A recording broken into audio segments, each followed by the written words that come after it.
Hello students, welcome to Sandy Academy of Mathematics YouTube channel. SAMS YouTube channel తరపున ఎవరైతే DSC, SGT మరియు school assistant exams prepare అవుతున్నారో వాళ్ళందరికీ all the best చెప్తున్నాను.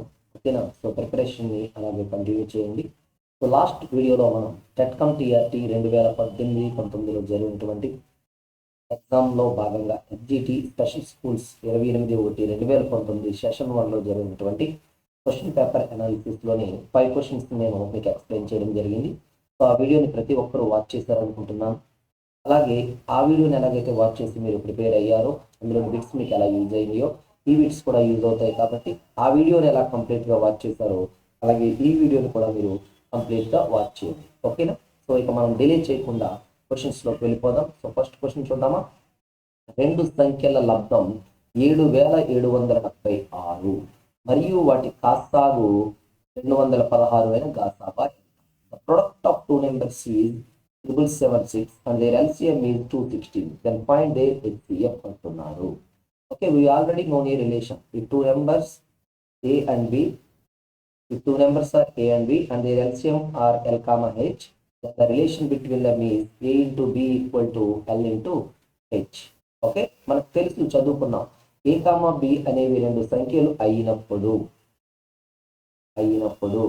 L comma హెచ్లు వాటి యొక్క కాసాగు కామా గాసావాలు అయితే గనుక వాటి మధ్య ఉండే రిలేషన్ ఎలా ఉంటుందంటే కాసాగు ఇంటూ గాసాబా ఈక్వల్ టు రెండు సంఖ్యల లబ్ధము. So A into B equal to L ఇంటూ హెచ్ లా ఉంటుందని మనం చదువుకున్నాం. సో ఇక్కడ మనకి A ఇంటూ B ఇచ్చేసారు.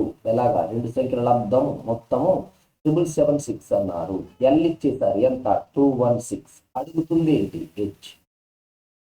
ఓకే, సో సూత్రంలో ప్రతిక్షేపిస్తే 776 equal to 216 into H. Okay, H equal to 776/216. Sir మాకు లెక్కలొచ్చు, మేము భాగించుకుంటాం అని చెయ్యమాక. లాస్ట్లో ఏమున్నాయి చూడు, 6/6 వస్తే అయితే 1 వస్తుంది లేదా 6 వస్తుంది. కావాలంటే చూసుకో. 6 1 6, 6 6 36. సో చివరన నీకు 6 వచ్చింది. సో భాగించినప్పుడు ఎన్నిసార్లు పోతుంది? అయితే చివరన 1 అయినా వస్తుంది లేదా 6 అయినా వస్తుంది. టిక్ పెట్టు. ఆప్షన్లో చూసుకో. చివరన 1 లేవు, చివరన 6 ఉంది. డైరెక్ట్గా టిక్ పెట్టేయి. ఓకే సార్, ఈ టెక్నిక్ మాకెందుకు చెప్తున్నారు అంటే ఎస్జిటికి కన్ఫ్యూజన్ లేకుండా క్వశ్చన్స్ ఇస్తారు. కాబట్టి డైరెక్ట్గా ఇలాంటి టెక్నిక్స్తో ఆన్సర్ చేసుకోవచ్చు. సో చాలా మంది లెక్కలు మాకు రావు సార్ అని అంటున్నారు. ఎందుకంటే ఎస్జిటిలో కొంతమంది బైపీసీ బ్యాక్గ్రౌండ్ నుంచి, సోషల్ బ్యాక్గ్రౌండ్ నుంచి వచ్చిన వాళ్ళు ఉన్నారు. కాబట్టి వాళ్ళు ఏంటంటే మనం ఈ లెక్కలు వదిలేద్దాం, మిగతా ఎంత చదువుకుందాంలే అంటున్నారు. సో అందుకోసమే నేను ఈ పేపర్ అనాలిసిస్లో మీకు కొన్ని క్లూలు నేర్పిస్తాను. అట్లీస్ట్ ఆ క్లూను నేర్చుకుని సూత్రాలు బట్టి పడితే ఈ ఇచ్చిన 10-15 లెక్కల్లో ఒక్క 5 లెక్కలైనా చేస్తావు. ఒక్క 5 మార్కులైనా నీకు తేడా వస్తే నువ్వు చాలా హ్యాపీ ఫీల్ అవుతావు కదా. అట్లీస్ట్ 5 మార్కులు పెరగడం వల్ల నాకు స్కోర్ పెరిగింది. 60 ఇస్తే నేను క్వాలిఫై అవుతుంది, లేదా 70 ఇస్తే క్వాలిఫై అవుతుంది. 68 వచ్చి ఆగిపోయింది, 2 మార్కులు మిస్ అయ్యాయి అని ఫీల్ అవ్వకుండానే ఈ లెక్కలు ఒకటి, ఇంగ్లీష్ ఒకటి, అందులో నువ్వు తక్కువలో తక్కువ 5 మార్కులైనా నువ్వు గెయిన్ చేయగలిగితే, మిగిలిన వాటి సెషన్లో కొన్ని తెచ్చుకోగలిగితే నువ్వు అట్లీస్ట్ నీకు రిజర్వేషన్ ఉంటే రిజర్వేషన్లో లేదా ఓపెన్ కేటగిరీ ఎంతవరకు చేస్తున్నా అంతవరకు ట్రై చేస్తావు. అది నా ఆశ. ఓకేనా? సో దాన్ని మాత్రం మీరు ఒబే చేయండి, దాన్ని యాక్సెప్ట్ చేయండి. సో ఇలా ఆలోచించండి. మీరు భాగహారం చేయలేరు, 216తో 7770 అని భావించలేరు. కానీ లాస్ట్ ప్లేసుల్లో ఏమున్నాయో అబ్జర్వ్ చేయగలరు కదా, అది నేను చెప్తున్నాను. సో 6తో 6 భాగిస్తే అయితే 1 రావచ్చు లేదా 6 రావచ్చు. అంటే మనకు లెక్కలో చివరన ఇలా అయినా ఉండొచ్చు, 1 అనొచ్చు, లేకపోతే ఇలా అయినా ఉండొచ్చు, 6 రావచ్చు. కాబట్టి నీ ఆన్సర్లో లాస్ట్ చివరి స్థానంలో ఆన్సర్లో 1 అయినా ఉంటుంది లేదా 6 అయినా ఉంటుంది. ఇవి సంఖ్యా వ్యవస్థ నియమాలు. అక్కడ బాధ్యనీయత నియమాల్లో మనం ఇవన్నీ తెలుసుకుంటాము. ఓకేనా? సో మనం వీడియోలో కూడా ఇవన్నీ చెప్తున్నాము. ఓకేనా? సో అందుకే మీరు ఖచ్చితంగా ఇది నేర్చుకుంటే ఈజీగా ఒక క్వశ్చన్ ఇలా చేయగలిగితే 6 మార్కు. ఇందులో పెద్ద క్యాలిక్యులేషన్ ఏమైనా ఉందా? ఏమీ లేదు. జస్ట్ ఇచ్చిన నెంబర్లని ప్రొడక్ట్ని మరొక నెంబర్తో భాగించమని చెప్పాను. భాగించడం కూడా భాగించవద్దన్నారు. జస్ట్ చివరి సంఖ్యలు చూసి ఆన్సర్ అన్నమాట. సో అది నువ్వు గమనించగలిగితే నువ్వు సక్సెస్ అయినట్టే. ఓకేనా? సో తదుపరి ప్రశ్నకి వెళ్దామా? ఓకే, ఆల్రెడీ ఇది నేను పాత పేపర్లో కూడా చెప్పాను, మళ్ళీ వచ్చి చూడండి. The number of integers lies between squares of consecutive integers. Squares of consecutive integers. ఇది 111 మరియు 112 వర్గాల మధ్య గల పూర్ణ సంఖ్యల సంఖ్య. ఓకేనా? ఏ మరియు సూత్రంగా చెప్పేసాను, ఏ మరియు ఈ వర్గాల మధ్య గల పూర్ణ సంఖ్యల సంఖ్య. అంటే ఎప్పుడూ కూడా పక్క పక్క నెంబర్లే ఇస్తారు, గుర్తు పెట్టుకోండి. సో సింపుల్ గా అందుకే ఏం చెప్పాను, a ప్లస్ బి మైనస్ 1 సూత్రం అన్నాను. So 111 plus 112 minus 1 that equal to 3/2. Triple two వచ్చు. కొంతమంది చాలా వెరైటీగా ఏం చెప్తున్నారంటే చిన్న నెంబర్ని డబల్ చేయకూడదా సార్, చిన్న నెంబర్ని డబల్ చేస్తే డైరెక్ట్ గా వస్తుంది కదా సార్. చెయ్యి, వద్దా ఎవరేమన్నారు, నేను వద్దని అనలేదు కదా, నువ్వు చేసుకుంటే చేసుకో, అది కూడా ఒక మెథడే. నేను సూత్రం ముందు ఏముందో చెప్పాను, నీకు నచ్చితే ఫాలో అవ్వు, లేకపోతే ఇది చెయ్యి. ఏది చేసినా కానీ ఫైనల్ గా వాళ్ళు ఇచ్చిన వీటికి నువ్వు ఆన్సర్ చెయ్యి, అంతే. Okay, so next, the smallest number by which 12,800 is to be multiplied to get the product is a perfect cube. 12,800 సంపూర్ణ గణం అవుతానికి గుణించవలసిన కనిష్ట సంఖ్య. 12,800 సంపూర్ణ గణం. సంపూర్ణ గణం అంటే తెలుసు కదా, ఇలా వరుసగా 3 నెంబర్లు సేమ్ నెంబర్లు వచ్చేలా రాయమంటున్నాను. ఓకే, నీకు అర్థం కాకుండా నువ్వు చేయాల్సిన పని ఇదిగో 12,800 12,800లో 100ని పక్కన పెట్టుకో, ఇలా రాయొచ్చు కదా. ఓకే, నెక్స్ట్ నీకు ఇదేం తెలుసు, 264. దీన్ని 10 పదులుగా రాయొచ్చు. నువ్వు లెక్కలో చూసినప్పుడు వెంటనే ఖచ్చితంగా ఘనం ఏది ఏమైనా ఉందో చూడు, ఇక్కడ 4 కనబడుతుంది, అందులో ఖచ్చిత ఘనం ఏది, 64 4 క్యూబ్. దాన్ని వదిలి ఇంకా ఒంటరిగా ఉన్నవి ఏంటి చూడు, ఇక్కడ ఇదొక 10 ఇదొక 10, ఒంటరి మిగిలింది.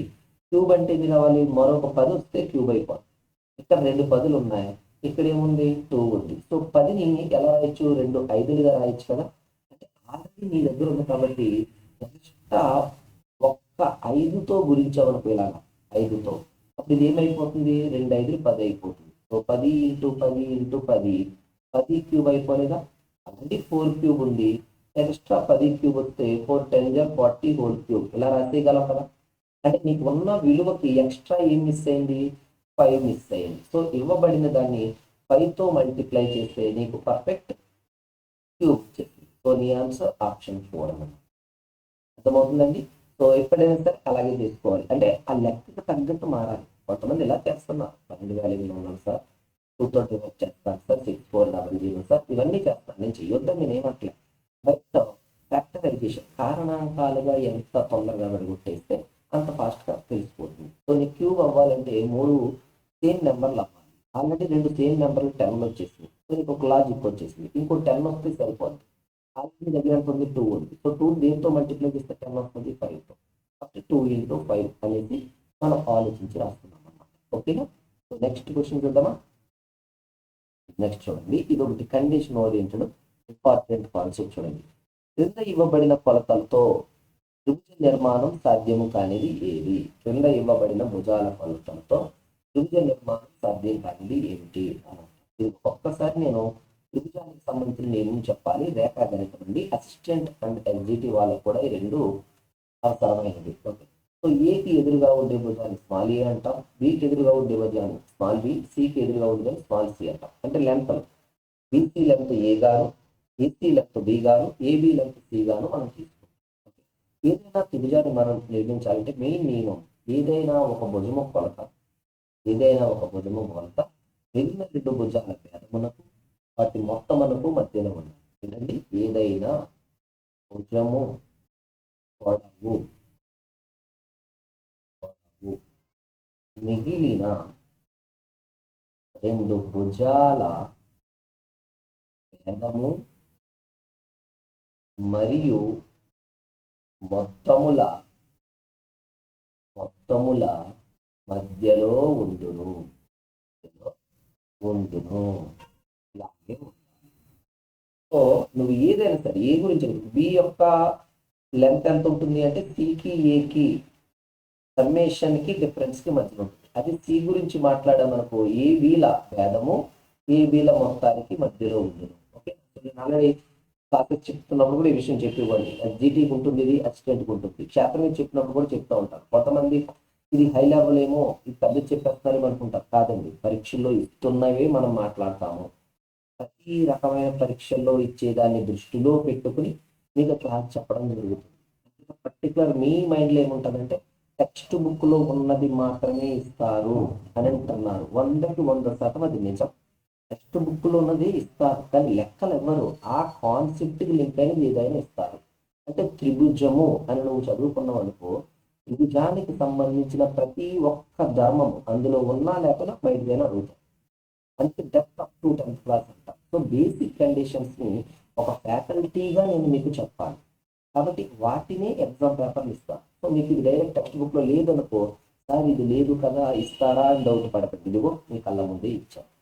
డైరెక్ట్గా చెప్పండి త్రిభుజం యొక్క సాధ్యం కానీ ఇలా వీటి కనబడదు మన టెక్స్ట్ బుక్లో, కనబడకపోవచ్చు కూడా. ఈ కండిషన్ మీకు చెప్పాల్సిన బాధ్యత ఎవరిది? ఫ్యాకల్టీ. సో అసలు త్రిభుజం అంటే ఏంటి, త్రిభుజంలో ఏమేమి ఉంటాయి, వాటి ధర్మాలు ఏంటి, సహజ ధర్మాలు ఏంటి, ఒక త్రిభుజాన్ని మరొక త్రిభుజంతో పోల్చుకున్నప్పుడు వాటి దగ్గర ఉండే సమానత్వాలు ఏంటి, ఇవన్నీ కూడా నువ్వు తెలుసుకోవాలి. ఎందుకంటే ఏ టైంలో ఏ క్వశ్చన్ ఇస్తారో నువ్వు అనలైజ్ చేయలేవు. పర్లేదులే సరిపోద్దులే అనే థాట్లోకి నువ్వు వెళ్ళావంటే నీ వల్ల. కాబట్టి మైండ్లో పెట్టుకుని ఆలోచించు. ఖచ్చితంగా ఇస్తారు కొన్ని బిట్స్. ఏమి కాదు, ఆ కండిషన్ గుర్తుంటే ఆన్సర్ ఇచ్చేది. సో ఇప్పుడు డైరెక్ట్గా ఆప్షన్లో ఉంది కాబట్టి ఇదిగో చూడండి, 4 4 8 అని ఉంది. 4 4 8 ఏదో ఒక దాని కోసం అంటాం, దీని గురించి మాట్లాడడం అనుకోండి. ఈ 4 కొలత ఎలా ఉండాలి? 8 - 4కి 8 + 4కి మధ్యలో ఉండాలి. 8 - 4 4, 8 + 4 12. కనుక రూల్ వైలేట్ అయిపోతుంది. 4 > 14 అవుతుందా? అవ్వదు. 4 = 14 అవుతుంది. సో కండిషన్ ఫెయిల్ అయిపోతుంది. ఇక్కడ చూసుకోండి, గ్రేటర్ దెన్ ఉన్నాయి కానీ ఈక్వల్ టు అని లేవు కదా. ఖచ్చితంగా 4 కన్నా చిన్న బిట్ పక్క ఉండాలంటే 3 2 1 అలా ఉండొచ్చు. 4 కన్నా పెద్ద 5 6 7 8 అన్నీ ఉండవచ్చు. కాబట్టి ఇక్కడ రూల్ వైలేట్ అయింది కాబట్టి దీనితో నువ్వు త్రిభుజ నిర్మాణం తయారు చేయలేవు. ఓకే, సో నెక్స్ట్ చూద్దాం. 2 సంపూరక కోణముల నిష్పత్తి. 2 సంపూరక కోణముల నిష్పత్తి 1:2 అయిన వాటిలో పెద్ద కోణం ఏది? వాటిలో పెద్ద కోణం ఏది? The supplementary angles are in the ratio 1:2. Then find the largest angle or greatest angle అంటున్నాం. ఓకే, సో పూరక సంపూరక ఇవి గుర్తు పెట్టుకోవాలి. ఓకేనా? ఎస్జిటి వాళ్ళకైతే ఓన్లీ పూరక సంపూరకాలు మనకి బీజగణితము మరియు రేఖాగణితంలో మాత్రమే కనబడతాయి. అంటే డైరెక్ట్ బిట్ లాగా అడుగుతున్నట్టు, లేదా నిష్పత్తుల్లో వస్తున్నాయి. నేను నిష్పత్తి అనుపాతం టాపిక్ చెప్పినప్పుడే చెప్తూ ఉంటాను. అంకగణితం మోస్ట్ ఇంపార్టెంట్ కాన్సెప్ట్. మీకు అడిగే బిట్లో సగం బిట్లు అంకగణితమే ఉంటాయి, అవి కూడా నిష్పత్తిని ఆధారం చేసుకుంటాయి అని అన్నారు. సో క్షేత్రమితి కానీ రేఖాగణితం కానీ అంకగణితం ప్రతి చోట అడిగే బిట్టు నిష్పత్తితోనే లింక్ అయి ఉంటుంది. కాబట్టి మీరు అదొకటి మైండ్లో పెట్టుకోండి. ఓకేనా? సో ఇక్కడ ఏమి ఇచ్చారు చూడండి, 2 సంపూరక కోణాల నిష్పత్తి 1:2 అయితే వాటిలో పెద్ద కోణం ఏదంటున్నారు. సో పూరక అనాలి అంటే 2 కోణాలు కలిపితే 90 అవ్వాలి. 2 కోణాల మొత్తం 90 డిగ్రీలు అయితే వాటిని పూరకాలు. సంపూరకాలు అంటే 2 కోణాల మొత్తం 180 డిగ్రీలు. ఓకేనా? అంటే కాంప్లిమెంటరీ యాంగిల్స్ అంటే పూరకాలు, సప్లిమెంటరీ యాంగిల్స్ అంటే సంపూరకాలు. సప్లిమెంటరీ యాంగిల్స్ అంటే సంపూరక. ఇక్కడ 2 సంపూరక కోణాలు ఉన్నాయంట, ఒకటి 1 పార్ట్, ఇంకొకటి 2 పార్ట్లు. టోటల్ ఎన్ని అవుతుంది? 3 పార్ట్స్. టోటల్ 3 పార్ట్స్ అవుతుంది. ఈ 3 పార్ట్స్ వాల్యూ 180 అయితే అందులో పెద్ద కోణం 2 అనమాట. 2 పార్ట్స్ ఎంత అని అడుగుతున్నారు. సో 2 × 180/3 అయినా ఎంత వస్తుంది? 120 డిగ్రీస్. సో మన ఆన్సర్ ఆప్షన్ 4 అనమాట. ఓకేనా? సో ఈ విధంగా మనం ట్రై చేయడం అనేది జరుగుతుంది. గుర్తుపెట్టుకోండి, పూరక మరియు సంపూరక కోణానికి సంబంధించి. ఓకేనా స్టూడెంట్స్? ఇది ఎంటైర్ 5 క్వశ్చన్కి సంబంధించిన కంప్లీట్ ఇన్ఫర్మేషన్. అయితే మనం ఎప్పుడు చెప్తున్నదే మళ్ళీ గుర్తు చేస్తున్నాను. ఓకే, సో ఎవరైనా సరే సబ్జెక్ట్ వైజ్ నేర్చుకోవాలి ఈ టైంలో. ఓకేనా? మనకి ఏదైనా ఒక టాపిక్ పర్ఫెక్ట్గా నేర్చుకుంటే బెనిఫిట్ అవుతుంది అనుకుని ఆన్లైన్లో రికార్డింగ్ సెషన్స్ కావాలి అని ఎవరైనా కోరుకున్నట్లయితే వాళ్ళ కోసం మనం మళ్ళీ చెప్తున్నాము. ఎస్జిటిలో ఉన్నటువంటి 6 టాపిక్లు లో ఏదైనా ఒక టాపిక్ని మీరు చదువుకుంటే అది 250 రూపాయలకి మీకు రికార్డింగ్ వీడియోగా పంపించబడుతుంది. ఆ టాపిక్ సంబంధించిన కంప్లీట్ ఇన్ఫర్మేషన్. అదే స్కూల్ అసిస్టెంట్కి సంబంధించింది ఏదైనా అయితే 350 రూపాయలకి మనకి అందించబడుతుంది. ఓకే, సో మీరు ఈ స్క్రీన్ మీద కనబడుతున్న నెంబర్కి మీరు ఫోన్పే కానీ గూగుల్ పే కానీ చేసి స్క్రీన్ షాట్ వాట్సాప్ పంపించి మీకు ఏ టాపిక్ కావాలి మీ పేరు అది కనుక నాకు పంపించినట్లయితే ఓకే, సో ఆ టాపిక్ సంబంధించి రిలేటెడ్ వీడియోస్ మీకు పంపిస్తాను. ప్రజెంట్ అంకగణితం మరియు బీజగణితం వీడియోలు ఆల్రెడీ చేయబడుతున్నాయి, పెడుతున్నాము. ఆల్రెడీ కొంతమంది తీసుకున్నారు. ఓకేనా, సో స్కూల్ అసిస్టెంట్కి వచ్చినట్టు త్రికోణమితి జరుగుతుంది. ఓకేనా, సో మిగతా టాపిక్స్ కూడా వరుసగా వస్తూ ఉంటాయి. ఓకే, సో ఒకవేళ ఎక్స్టెండ్ ఏమైనా అయితే ఈ టాపిక్లు మీకు ఇచ్చిన తర్వాత వాటి మీద ఒక 50 బిట్స్ ఇచ్చి వాటి ఎక్స్ప్లెనేషన్ వీడియో కూడా ఇవ్వాలని ఆలోచనలో ఉన్నాం. కాబట్టి సో మీరు ఎవరికైనా కావాలంటే మీ ఫ్రెండ్స్ కానీ మీకు కానీ కావాలంటే వీటిని ఈ నెంబర్కి మీరు ఫోన్పే చేయొచ్చు. ఓకే, సో మీ ఫ్రెండ్స్ అందరికీ ఈ వీడియోని షేర్ చేయండి. మీకు నచ్చితే లైక్ చేయండి. అలాగే మన ఛానల్ని సబ్స్క్రైబ్ చేసుకోండి. నెక్స్ట్ వీడియోలో మరొక 5 క్వశ్చన్స్తో మళ్ళీ కలుద్దాం. Okay, thank you.